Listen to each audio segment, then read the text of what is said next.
नमस्कार, मैं हूं विकास टेकरे और स्वागत करता हूं आप सभी का द हिस्ट्री यूट्यूब चैनल में। आज के इस वीडियो में हम जानेंगे भारतीय राष्ट्रीय कांग्रेस को, उसकी स्थापना की प्रक्रिया और उसकी प्रमुख मांगे। साथ ही हम ये देखेंगे कि इसकी स्थापना के क्या कारण थे और इसका भारतीय स्वतंत्रता संग्राम में क्या योगदान रहा। हालांकि कांग्रेस से 5 नंबर के प्रश्न बनने की संभावनाएं कम होती है, ज़्यादा से ज़्यादा ये 2 नंबर में, 3 नंबर में इस तरह से पूछा जाता है। लेकिन फिर भी हम इस तरह से कांग्रेस को पढ़ने की कोशिश करेंगे कि अगर ये 2 नंबर में पूछा जाए तब भी आप एक अच्छा उत्तर लिख पाएंगे, और अगर 5 नंबर में पूछा जाए तो भी आप एक अच्छा उत्तर लिख दोगे। तो आइए शुरुआत करते हैं और समझते हैं इंडियन नेशनल कांग्रेस को, और वीडियो के आखिर तक आपको बने रहना है। देखिए दोस्तों, कांग्रेस की स्थापना के पीछे बहुत सारी वजह थी। हालांकि कांग्रेस क्यों स्थापित हुई ये एक स्पष्ट कारण कोई नहीं बता पाया है, लेकिन इतिहासकारों ने 2 थ्योरी दी है जो हम कारण में जानेंगे। लेकिन कांग्रेस की स्थापना एक अंग्रेज व्यक्ति के द्वारा की गई थी।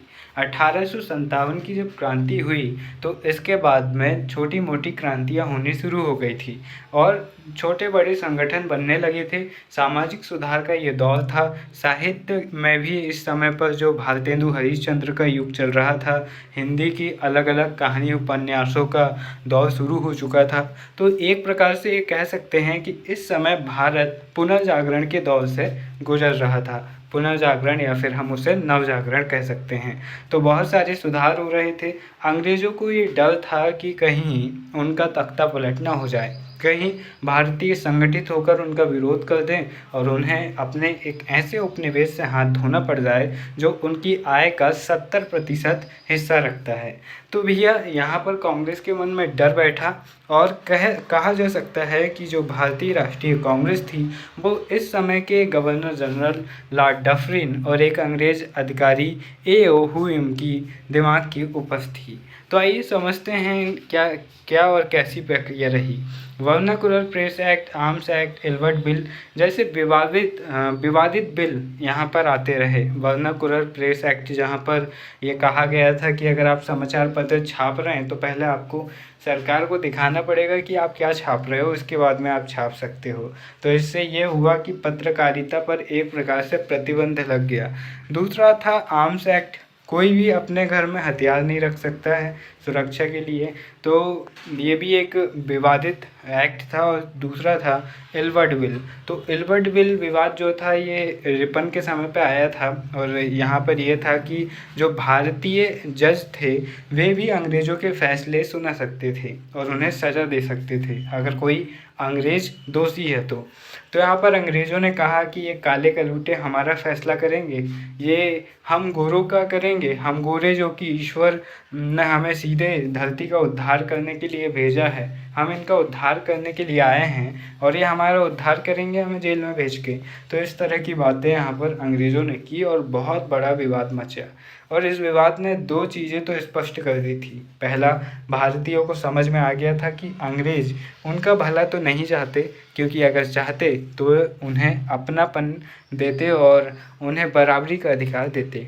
और दूसरा, भारतीयों के मन में ये भी आ गया था कि अब क्रांति की ज़रूरत है। तो ऐसे बहुत सारे विवाद हो रहे थे और इन्हें बढ़ावा देने के लिए India league, Indian association, Poona सार्वजनिक सभा जैसी संस्थाएं भी अस्तित्व में आ चुकी थी। अब यहाँ पर एक ऐसी राष्ट्रीय संस्था की ज़रूरत थी जो इन सभी कड़ियों को जोड़े और भारतीयों के लिए आवाज़ उठाए। अंग्रेज़ों को भी एक ऐसी कड़ी की ज़रूरत थी जो भविष्य में होने वाली क्रांतियों को पहले ही दबाने का प्रयास करे और अंग्रेज़ों के सहायक के रूप में काम करे, उनके सुरक्षा कर्मी के रूप में काम करे। तो यहाँ पर इन सभी चीज़ों की जो पूर्ति होने वाली थी उसके लिए होने वाली थी कांग्रेस की स्थापना। भारतीय राष्ट्रीय कांग्रेस की स्थापना एक सेवानिवृत्त अंग्रेज अधिकारी एलन ऑक्टेवियन ह्यूम, जिसे ए.ओ. ह्यूम भी कहते हैं, इन्होंने 1885 में की थी। यही कारण है कि ह्यूम साहब को भारतीय राष्ट्रीय कांग्रेस का जन्मदाता कहा जाता है। हालांकि ये एक विवादित सवाल है कि इनके मन में ऐसा क्या चला कि इन्होंने कांग्रेस की स्थापना की। हालांकि ज़्यादातर ब्रिटिश इतिहासकार ह्यूम द्वारा कांग्रेस की स्थापना किए जाने को सेफ्टी वॉल्व की तरह देखते हैं, सुरक्षा कपाट के रूप में देखते हैं। वे मानते हैं कि कांग्रेस की स्थापना इसलिए की गई ताकि भविष्य में होने वाली क्रांतियों को दबाने में ये अंग्रेज़ों की सहायता करे, तो और लोगों के मन में अंग्रेज़ों के प्रति सेवा भाव चालू करे, जैसे कि हम पहले देखते हैं जो मेकाले ने अपनी शिक्षा पद्धति के दौरान किया था। अब इसके बाद में ह्यूम ने कांग्रेस की स्थापना के पूर्व 1883 में कलकत्ता विश्वविद्यालय के स्नातकों को एक भाषण लिखा, एक पत्र लिखा, और उन्होंने लिखा था, बिखरे हुए व्यक्ति कितने ही बुद्धिमान तथा अच्छे आशय वाले क्यों न हो, अकेले तो शक्तिहीन ही होते हैं। आवश्यकता है संघ की, संगठन की और कार्यवाही के लिए एक निश्चित और स्पष्ट प्रणाली की। यहाँ पर उन्होंने अपने पत्र में कहा कि आत्म बलिदान एवं निस्वार्थ कर्म ही स्थायी सुख एवं स्वतंत्रता के अचूक पथ प्रदर्शक है। इस पत्र के द्वारा 50 ऐसे नवयुवकों की मांग एओ ह्यूम ने की जो भारतीयों के सामाजिक, आर्थिक और बौद्धिक, नैतिक एवं राजनीतिक उत्थान के लिए कार्य करने वाली संस्था के रूप में अपना योगदान दे। तो यहाँ पर ह्यूम का तो विचार यह था कि भारत का सामाजिक उत्थान हो और साथ ही वे राजनीतिक मांगे अपनी पूरी कर सकें, इसलिए उन्होंने इस संगठन की स्थापना की बात की थी। ह्यूम ने अपनी संस्था की स्थापना का प्रस्ताव तत्कालीन गवर्नर जनरल डफरिन के सामने रखा, तो वे भी उससे सहमत हो गए। तत्पश्चात उन्होंने ब्रिटेन जाकर वहाँ भी अनेक लोगों से, जिनमें Lord Ripon, Lord Dalhousie, John bright तथा स्लेग आदि मौजूद थे, इनसे विचार किया और अपनी योजना को अंतिम रूप प्रदान किया। इसका प्रथम अधिवेशन 1885 में बुलाया जाना निश्चित हुआ, लेकिन जहां बुलाया जाना था वहां पर हैजा फैल जाने के कारण इसका पूना अधिवेशन कैंसिल हो गया, जो कि 25 दिसंबर को बुलाना था। और फिर इसका पहला अधिवेशन हुआ बम्बई के गोकुलदास तेजपाल संस्कृत कॉलेज में 28 दिसंबर 1885 को। और इस तरह 28 दिसंबर 1885 को कांग्रेस की स्थापना होती है। दोस्तों, इसके पहले अध्यक्ष थे प्रसिद्ध वकील यानी बैरिस्टर व्योमेश चंद्र बनर्जी, और व्योमेश चंद्र बनर्जी काफ़ी प्रसिद्ध व्यक्ति थे। इस अधिवेशन में देश के विभिन्न भागों के 72 प्रतिनिधियों ने भाग लिया था, और जिनमें बम्बई प्रेसिडेंसी से 37, मद्रास से 22, उत्तर पश्चिम प्रदेश यानी कि वर्तमान उत्तर प्रदेश से 7, बंगाल और पंजाब से 3-3 प्रतिनिधि शामिल थे। इन प्रतिनिधियों में दादा भाई नौरोजी, फिरोज शाह मेहता, दीन शाह वाचा, काशीनाथ तेलंग, नारायण गणेश चंद्र चंद्रवरकर और पी आनंद चालू, वी राघवाचार्य आदि लोग सम्मिलित थे। इसके अलावा महादेव गोविंद रनाडे, बैजनाथ, आर.जी. भंडारकर, के सुंदरसन तथा डी.एस. वाइट जैसे लोग भी शामिल थे, पर अपनी सरकारी नौकरी के कारण उनकी स्थिति प्रेक्षक या परामर्श दाता तक ही सीमित रही। भारतीय राष्ट्रीय कांग्रेस ने राष्ट्रवादी आंदोलन को दिशा दी और कांग्रेस की स्थापना एक अंग्रेज ने की थी। इसी तरह इसी को इंगित करते हुए कूपलैंड ने लिखा, कूपलैंड जो कि एक इतिहासकार हैं, इनका ये कोटेशन बहुत ज़्यादा प्रसिद्ध है और इसे आपको याद कर लेना चाहिए। भारतीय राष्ट्रीयता ब्रिटिश राज की शिशु थी और ब्रिटिश अधिकारियों ने उसके पालने को आशीर्वाद दिया। यानी कि कूपलैंड कहते हैं कि जो भारत की राष्ट्रीयता थी, जो भारत का स्वतंत्रता संघर्ष प्रारंभ होने का जो केंद्र बिंदु जिस संगठन को माना जाता है कांग्रेस को, उसे तो अंग्रेज़ों ने ही खड़ा किया था। यानी कि भारतीय स्वतंत्रता को पालने की शुरुआत करने वाले अंग्रेज ही थे। अब हम यहाँ पर देखते हैं कि कांग्रेस के क्या उद्देश्य थे, कांग्रेस की स्थापना क्यों की गई। तो यहाँ पर जो अध्यक्ष थे प्रथम अधिवेशन के, व्योमेश चंद्र बनर्जी, उन्होंने इसकी अध्यक्षता के समय ये कहा था कि हमारे उद्देश्य क्या हैं। तो उनमें था देश हित की रक्षा करने वाले भारतीयों के बीच व्यक्तिगत संपर्क एवं मित्रता को बढ़ाना, देश प्रेमियों के बीच जाति, संप्रदाय तथा प्रांतीय पक्षपातों की भावना को दूर करके उनमें राष्ट्रीय एकता की भावना को विकसित करना। तीसरा ये था शिक्षित वर्ग की पूर्ण सम्मति से महत्वपूर्ण और आवश्यक सामाजिक प्रश्नों पर विचार करना। और चौथा यह था कि यह निर्धारित करना कि आगामी वर्ष में भारतीय राजनीतिज्ञ लोक हित के लिए किस दिशा में और किस आधार पर कार्य करें। तो ये कह सकते हैं कि राष्ट्रीयता का विकास करना, लोगों को एकजुट करना और राजनीतिक और आर्थिक विकास की दृष्टि से कांग्रेस की स्थापना की गई थी। यहाँ पर ये सोच रहे थे कि हम भारतीयों के प्रतिनिधि मंडल के रूप में ब्रिटिश सरकार के सामने काम करेंगे। और इसके बाद में हमें ये भी जान लेना चाहिए कि कांग्रेस की स्थापना के कारण क्या थे। यहाँ पर मुख्य रूप से दो कारण माने जाते हैं कांग्रेस की स्थापना के। पहला, अंग्रेज़ों की तरफ से ये कारण बनता है कि इसे सेफ्टी वॉल्व की तरह इस्तेमाल करने के लिए स्थापित किया गया, यानी कि क्रांतिकारियों और क्रांति और अंग्रेज़ों के बीच की कड़ी के रूप में इसका इस्तेमाल किया गया। जैसे कि लॉर्ड मैकाले ने अपनी मैकाले शिक्षा पद्धति को बनाते समय ये कहा था कि इस शिक्षा पद्धति को जिसे मैं बना रहा हूँ, इसका उद्देश्य ये है कि जो भारतीय हैं वे रंग से तो भारतीय हों, लेकिन उनके स्वभाव और उनके कार्य से वो अंग्रेज़ होने चाहिए।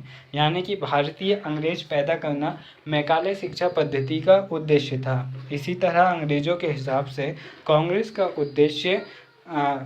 का उद्देश्य भारतीय क्रांतियों को रोकना था। इसीलिए सुरक्षा कपाट की धारणा भी कांग्रेस को कहा जाता है। यहाँ पर रजनी पामदत्त, जो कि बहुत फेमस हिस्टोग्राफर हैं, इतिहासकार हैं, वे लिखती हैं कांग्रेस की स्थापना ब्रिटिश सरकार की नीति के अनुसार और उसके सीधे नेतृत्व में की गई थी। उनकी पूरी योजना वायसराय की सलाह से पहले ही बहुत पहले गुप्त ढंग से तैयार कर ली गई थी। उसके पीछे इरादा यह था कि जनता के बीच बढ़ते हुए असंतोष और ब्रिटिश विरोधी भावना से अंग्रेजी हुकूमत को बचाने के लिए इस नई संस्था का इस्तेमाल किया जाए। तो यहाँ पर आपको इन चीज़ों को ध्यान में रखना है और इन इम्पोर्टेंट पॉइंट्स को अपने आंसर में ज़रूर लिखकर आना है।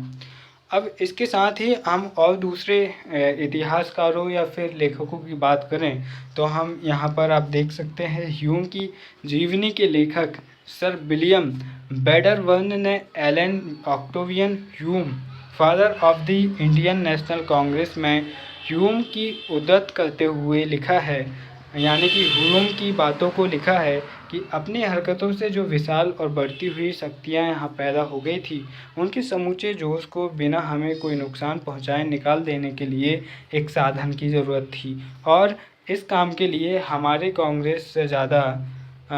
कांग्रेस आंदोलन से ज़्यादा कारगर कोई साधन नहीं बनाया जा सकता था। लाला लाजपत राय ने भी इस मत का समर्थन करते हुए अपनी पुस्तक यंग इंडिया में लिखा है, भारतीय राष्ट्रीय कांग्रेस की स्थापना का मुख्य उद्देश्य यह था कि इस संस्था के संस्थापक ब्रिटिश साम्राज्य की संकटों से रक्षा और उसको छिन्न भिन्न होने से बचाना चाहते थे। तो यहाँ पर अगर इस सेफ्टी वॉल्व या फिर सुरक्षा कपाट की हम बात करें तो यहाँ पर सीधे तौर पर ये समझ में आता है कि कांग्रेस की स्थापना अंग्रेज़ों की सुरक्षा के लिए की गई थी। लेकिन कभी भी सिर्फ एक पक्ष से कोई बात पूरी नहीं होती। जब तक आपको दोनों पक्ष समझ में ना आए तब तक आप कोई निर्णय नहीं ले सकते। तो यहाँ पर तो एक कारण हो गया सुरक्षा कपाट की, जो कि अंग्रेज़ों के लिए था कि उन्होंने अपनी सुरक्षा के लिए कांग्रेस की स्थापना करवाई और भारतीयों को बेवकूफ़ बनाने का काम किया। लेकिन हम यहाँ पर दूसरी धारणा को देखते हैं, भारतीयों की स्वतंत्रता हेतु कांग्रेस की अवधारणा। दोस्तों, अगर हम यह मानते हैं कि ए.ओ. ह्यूम ने उस समय भारतीय नेताओं को बेवकूफ़ बनाया और कांग्रेस की स्थापना अंग्रेज़ों की सुरक्षा के लिए की, तो यहाँ पर हो सकता है कि हम इतिहास को सही तरीके से ना पढ़ते हों। क्योंकि अगर हम ये माने कि उस समय के नेता कमज़ोर थे अपने दिमाग से और उन्होंने ए.ओ. ह्यूम की बातों में आकर कांग्रेस की स्थापना करवा ली और अंग्रेज़ों के चाटुकार बन गए, तो हम उन नेताओं को गलत कह रहे हैं जिन्होंने अपना पूरा जीवन भारतीय स्वतंत्रता संघर्ष में दिया और इनमें फिरोज शाह मेहता, सुरेंद्र नाथ बनर्जी, दादा भाई नौरोजी और महादेव गोविंद रानडे जैसे प्रसिद्ध नेता रहे, जिनका नाम इतिहास में दर्ज है और कई ऐसी घटनाओं में इनका योगदान है जो ऐतिहासिक है। इसलिए ये तो नहीं कहा जा सकता कि भारतीय राष्ट्रीय कांग्रेस की स्थापना भारतीयों के ज़रिए इसलिए की गई कि कांग्रेस की जरिए अंग्रेज़ों की सुरक्षा की जा सके। यहाँ पर निष्कर्ष ये निकलना चाहिए कि कांग्रेस की स्थापना की दोनों थ्योरी काम करती है। अंग्रेज़ों ने ये सोचकर कांग्रेस की स्थापना करवाई कि वो कांग्रेस के जरिए अपने खिलाफ होने वाले आंदोलनों को, क्रांतियों को रोक सके, और भारतीयों ने कांग्रेस की स्थापना में सहयोग इसीलिए दिया क्योंकि उन्हें पता था कि कांग्रेस की स्थापना क्यों की जा रही है। उसके बाद भी वो कांग्रेस की स्थापना में सहायक रहे क्योंकि उन्हें ये लगा कि अगर कोई संगठन खड़ा होता है तो ब्रिटिश सरकार उसे बहुत आसानी से दबा देगी, लेकिन अगर ब्रिटिश सरकार ही कोई संगठन खड़ा कर रही है तो हमें उससे जुड़ना चाहिए और धीरे धीरे हम अपनी राजनीतिक आवाज़ लंदन तक पहुंचाएंगे, दुनिया में फैलाएंगे, और फिर जब हम कांग्रेस को मजबूत कर लेंगे तो फिर हम स्वतंत्रता की मांग करेंगे। तो इस प्रकार से जो इस समय के भारतीय नेता थे वो काफ़ी जीनियस थे और उनके मन में ये विचार चल रहा था कि भले ही यहाँ पर ए.ओ. ह्यूम अंग्रेज़ों की सुरक्षा के लिए उनकी सेफ्टी वॉल्व की तरह से कांग्रेस की स्थापना कर रहे हो, लेकिन हमारा काम है कि हम कांग्रेस के ज़रिए अपना उल्लू टेढ़ा करें, अपना काम करवाएं। इसलिए यहाँ पर मुझे बाल गंगाधर तिलक की एक बात बहुत अच्छी लगती है जो उन्होंने कहा। यहाँ पर मुझे गोपाल कृष्ण गोखले की ये बात काफ़ी ज़्यादा प्रामाणिक लगती है जो उन्होंने 1913 में कही थी कि भारतीय राष्ट्रीय कांग्रेस की स्थापना कोई भारतीय कर ही नहीं सकता था। यदि ऐसा अखिल भारतीय आंदोलन प्रारंभ करने के लिए कोई भारतीय आगे आता तो अधिकारी उसे अस्तित्व में आने ही नहीं देते। दोस्तों, इससे पहले ही बहुत सारी ऐसी संस्थाएं थी जो भारतीयों के लिए काम कर रही थी, लेकिन अंग्रेज़ों द्वारा उन्हें कुचला जा चुका था। वर्नाकुलर प्रेस एक्ट जैसे अधिनियम लाकर उन्हें दबाया जा चुका था। इसलिए भारतीयों के बस की ये बात नहीं थी कि वह अंग्रेज़ों के खिलाफ एक राष्ट्रीय स्तर का संगठन खड़ा कर सके, लेकिन भारतीयों के पास ये अपॉर्चुनिटी ज़रूर थी कि अगर कोई अंग्रेज़ खुद अपने पैर में कुल्हाड़ी मार रहा है ये सोचकर कि हम इन बेवकूफ़ों के ज़रिए अपनी सुरक्षा करवा लेंगे, तो उन्हें अपने अहम में जीने दो, उन्हें अपने एटीट्यूड में जीने दो। हमारा तो फ़ायदा यही है कि हम कांग्रेस के ज़रिए अपनी बात को लंदन तक पहुंचाएं, हम कांग्रेस के ज़रिए राष्ट्रीय विचारों को फैलाएं और राष्ट्रवाद को जगाएं और स्वतंत्रता संग्राम को जन्म दें। कांग्रेस की स्थापना का उद्देश्य भले ही कुछ और रहा हो, लेकिन भारतीय नेताओं ने इसका उद्देश्य अपने हिसाब से बदल लिया।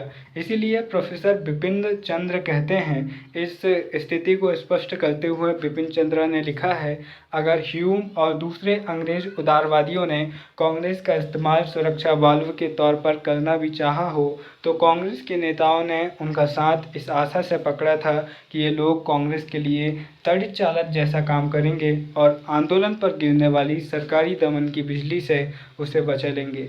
और ये आगे जाकर सिद्ध भी हुआ। बहुत सारे राजनीतिक बंदियों को कांग्रेस के आंदोलनों के चलते छोड़ा गया और आगे चलकर कांग्रेस ने उस राष्ट्रीय संस्था का स्थान ले लिया जिसने महात्मा गांधी जैसे नेताओं को अपना नेतृत्व दिया और उनके जरिए फिर बहुत सारे नेता, चाहे सुभाष चंद्र बोस हो, पंडित जवाहरलाल नेहरू हो, भारत के अधिकांश प्रसिद्ध उस समय के क्रांतिकारी कांग्रेस से जुड़े और भारत को आज़ाद कराने में महत्वपूर्ण भूमिका निभाई। इसके अलावा आप ये भी देख सकते हैं कि कांग्रेस का उस समय का राष्ट्रीय स्वरूप कैसा था। तो यहाँ पर आप चाहें तो स्क्रीनशॉट के ज़रिए इन चीज़ों को देख सकते हैं, क्योंकि हमारा उद्देश्य यहाँ पर सिर्फ इतना ही था कि कांग्रेस की स्थापना कैसे हुई, उसके उद्देश्य क्या थे और कांग्रेस की स्थापना का कारण क्या था। इन चीज़ों को समझना बहुत इम्पोर्टेंट था, क्योंकि इससे ज़्यादा बड़े प्रश्न नहीं बनते हैं और अगर बनेंगे भी तो इन चीज़ों के ज़रिए आप एक बड़ा और बेहतर उत्तर लिख सकते हैं। लेकिन अगर आप और ज़्यादा पढ़ना चाहते हैं तो आप इन चीज़ों का स्क्रीनशॉट ले सकते हैं और आप अपने हिसाब से पढ़ सकते हैं। जैसे कि दादा भाई नौरोजी का एक फेमस कोटेशन है कि कांग्रेस राजद्रोह अथवा विद्रोह का पौधघर नहीं है, बल्कि सरकार की स्थिरता की नींव में एक अतिरिक्त पत्थर है। ये कथन किसका है? तो यह कथन है दादा भाई नौरोजी का। इसके अलावा कांग्रेस की राजनीतिक मांगें रही और स्वराज की मांग कांग्रेस के जरिए हुई, पूर्ण स्वराज की मांग आगे चलकर कांग्रेस के जरिए हुई। इनकी प्रशासनिक मांग भी रही। इन्होंने आगे जाकर सिविल सर्विस की एज को आगे बढ़वाया, आर्म्स एक्ट जो था उसे समाप्त करवाया। तो इन सभी चीज़ों में कांग्रेस की महत्वपूर्ण भूमिका रही। इन्होंने शिक्षा के क्षेत्र में प्रमुख मांगें की और आर्थिक मांगें इन्होंने की। जो धन निकासी हो रही थी, भारत से भारत का धन लिया जा रहा था अंग्रेज़ों के द्वारा, और इसका सिद्धांत दादा भाई नौरोजी ने दिया था, धन निष्कासन का सिद्धांत। इसके आने के बाद कांग्रेस ने धन निकासी का विरोध किया और जो होम चार्जेस इंग्लैंड के द्वारा लिए जा रहे थे उन्हें समाप्त करने में महत्वपूर्ण भूमिका निभाई। इसके बाद में आप और देख सकते हैं सैनिक मांगे। जो सैनिकों के साथ दुर्व्यवहार किया जा रहा था, उन्हें बिना उनकी इच्छा के कहीं भी भेज दिया जा रहा था, तो कांग्रेस के जरिए इन चीज़ों पे लगाम लगाने का काम किया गया। अब इसके बाद में आप कांग्रेस का संगठन देख सकते हैं और भी बहुत सारी चीज़ें आप देख सकते हैं। अब हम देखते हैं इसका मूल्यांकन। मितवादी नेताओं की कुछ बुनियादी कमजोरियां थीं जिनसे वे अंत तक मुक्त नहीं हो पा सके। प्रथम, उन्होंने ब्रिटिश शासन को देश के लिए एक ईश्वरीय वरदान मानकर उसे उच्च कोटि का नैतिक आधार किया। जो चीज़ ईश्वरीय देन थी उसका विरोध करना नैतिक दृष्टि से कैसे उचित हो सकता था। इसलिए वह ब्रिटिश शासन अथवा उनकी बुराइयों के खिलाफ कोई नैतिक तर्क प्रस्तुत करने में सर्वथा असमर्थ रहे। हम ये देखते हैं कि जो शुरुआती कांग्रेस के नेता थे वो सीधे तौर पर अंग्रेज़ों के विरोध में नहीं जा सके और उन्होंने उनका खुलकर विरोध नहीं किया, यहाँ तक कि उन्होंने उनका समर्थन किया।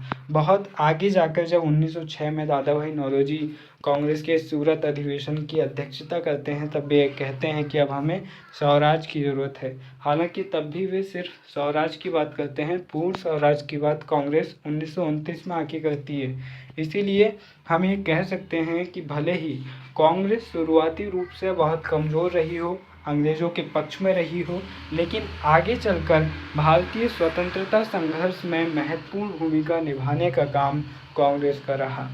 तो यहाँ पर इस वीडियो में हमने समझने का प्रयास किया कांग्रेस और उससे जुड़े महत्वपूर्ण प्रश्न। मुझे उम्मीद है आपको ये वीडियो पसंद आया हो। वीडियो के अंत में बस इतना ही कहना चाहूँगा। अंग्रेजी उपन्यासकार जॉर्ज ऑरवेल कहते हैं, इस जहाँ में मनुष्य के होने का सार यही है कि वह दोषहीन होने की इच्छा मन में न पाले। अगर आप ये सोचते हैं कि आप एकदम परफेक्ट हैं, आपके अंदर कोई कमी नहीं है, तो हो सकता है या तो आप बेवकूफ़ हैं या फिर आपने अभी तक खुद का एनालिसिस नहीं किया है, या फिर आपकी ज़िंदगी में वे लोग नहीं हैं जिन्होंने कभी आपकी कमियां न गिनाई हों। हर इंसान के अंदर कमियां होती है, इसलिए इस अहंकार में मत जीना कभी कि आप बिल्कुल परफेक्ट हैं। परफेक्ट कुछ भी नहीं होता। इसीलिए अपने दोषों को जानिए, दोषों मतलब अपनी कमियों को जानिए और उन्हें दूर करते रहिए। फिर मिलेंगे अपने किसी और वीडियो में, तब तक के लिए नमस्कार, जय हिंद।